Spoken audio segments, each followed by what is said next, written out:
This is Greg again. As you can see, I'm back from my trip to Texas. The sound wasn't great on that first attempt at a YouTube video, so I'm going to try again a little closer to the flip. Let me go over the things I said then. First, there's two parts to the exam.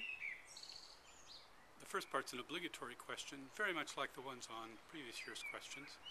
That is, you're given 5 or so news articles and asked to analyze them with the sort of linguistic features that you were given in the second term of the course. For instance, reported speech, metaphor, modality, news values, use of visuals. Probably the best way to prepare for that is either to go over previous year's exams or to get your own, come up with 5 stories on the same sort of issue and try those. The key things not to do on that is not to focus on just one or so of the features, because then it sounds like doing your coursework on, say, modality again.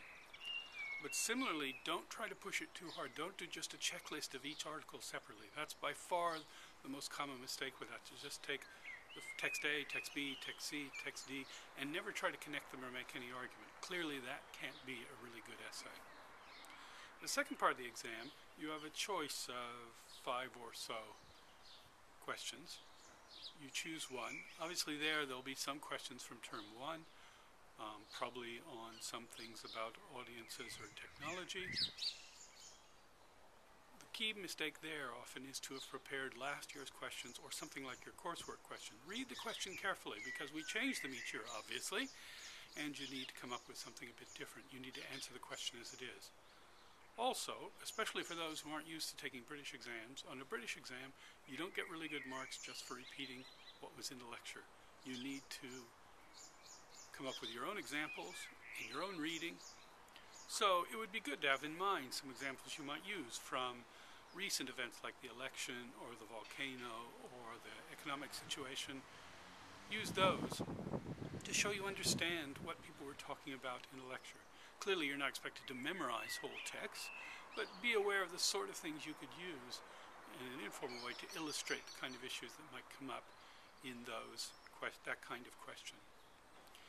Now what I'd like you to do for the exam revision that'll be Tuesday is to email to me questions you think might be on the exam in exactly the form they would be asked. That's because the best way to revise is to revise to real questions.